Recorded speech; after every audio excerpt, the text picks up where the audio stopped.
Good morning, students.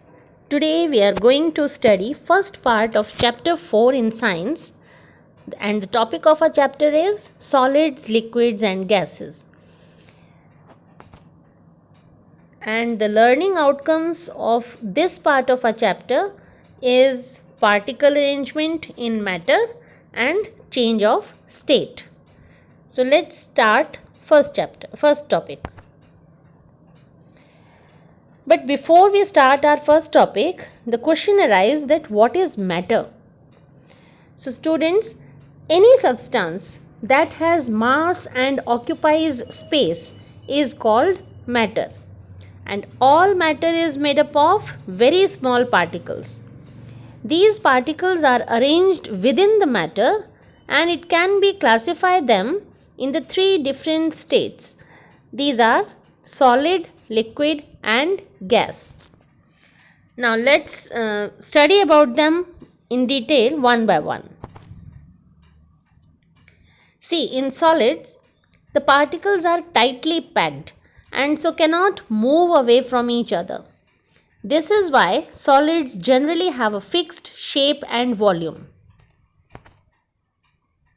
In liquid, the particles are not as tightly packed as in solid, so they can move and slide over each other, and this makes liquids flow and take the shape of the container they are poured into.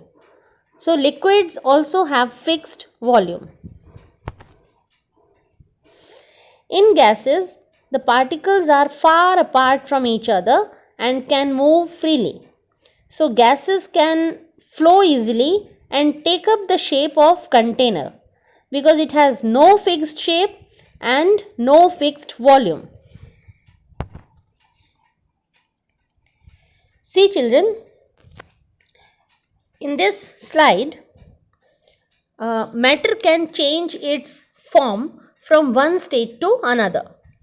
See, the process by which a solid changes into a liquid called melting. When you can take out an ice cube from the freezer and leave it at room temperature, you will see that the ice starts to melt into water.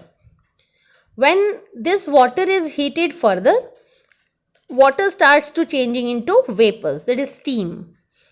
And the process by which a gas changes into a liquid on cooling is called condensation.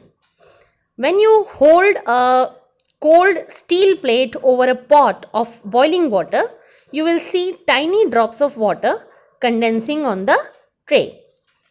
And the process by which a liquid changes into a solid or cooling is called solidification.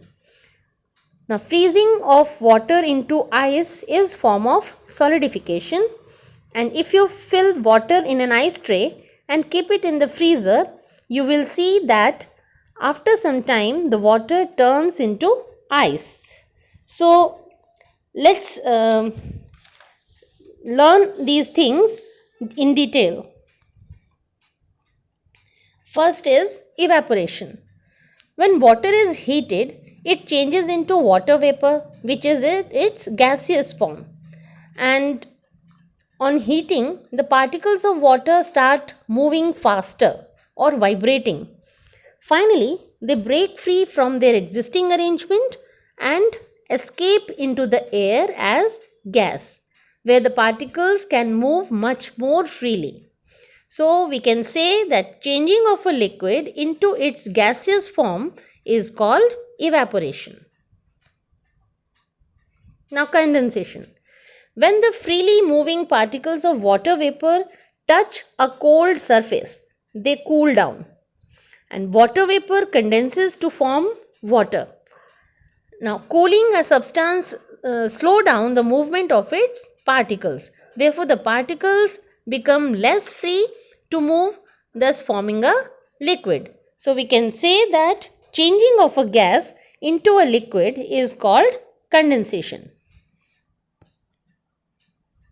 Now, melting. The particles in an ice cube are rigidly packed to give it a fixed shape.